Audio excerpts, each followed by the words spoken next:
বিরোধিতা ছিল, বিল পেশের পর সুর চড়িয়েছিলেন বিরোধীরাও। তবে এত কিছুর মধ্যেই লোকসভায় পাশ হয়ে গেল public examination prevention of unfair means act 2024 সংশোধনী বিল। জানা গিয়েছে বিলটি ধ্বনি ভোটে পাশ হয়েছে সংসদের নিম্নকক্ষে। উল্লেখ্য, সোমবার পেশ হয়েছিল বিলটি।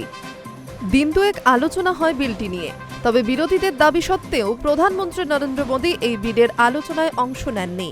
বুধবার এই বিল নিয়ে আলোচনার সময় রীতিমতো উত্তপ্ত হয়ে ওঠে সংসদ। লোকসভার বিরোধী দলনেতা রাহুল গান্ধী দাবি করেন, দিল্লিতে প্রতিবাদরত পড়ুয়াদের প্রতি পুলিশের আচরণ নিয়ে বিবৃতি দিতে হবে কেন্দ্রীয় স্বরাষ্ট্রমন্ত্রী অমিত শাহকে। কিন্তু এদিন লোকসভায় উপস্থিত ছিলেন না স্বরাষ্ট্রমন্ত্রী।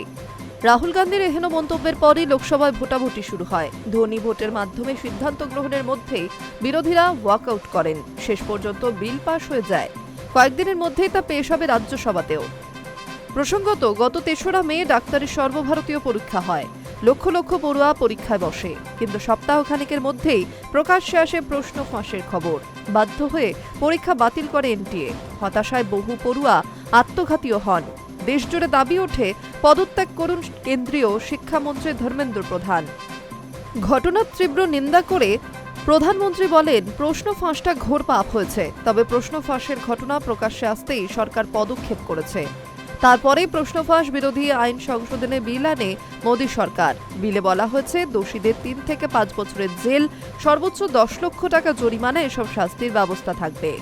যে সমস্ত সংস্থা পরীক্ষা পরিচালনার দায়িত্বে থাকবে তারা দোষী সাব্যস্ত হলে প্রতিষ্ঠানের আধিকারিকদের 5 থেকে 10 বছরের জেল এবং 1 কোটি টাকার জরিমানা হতে পারে। জরিমানার অঙ্কটা সর্বোচ্চ 10 কোটি টাকা পর্যন্ত পৌঁছাতে পারে এই নতুন আইনের জেরে।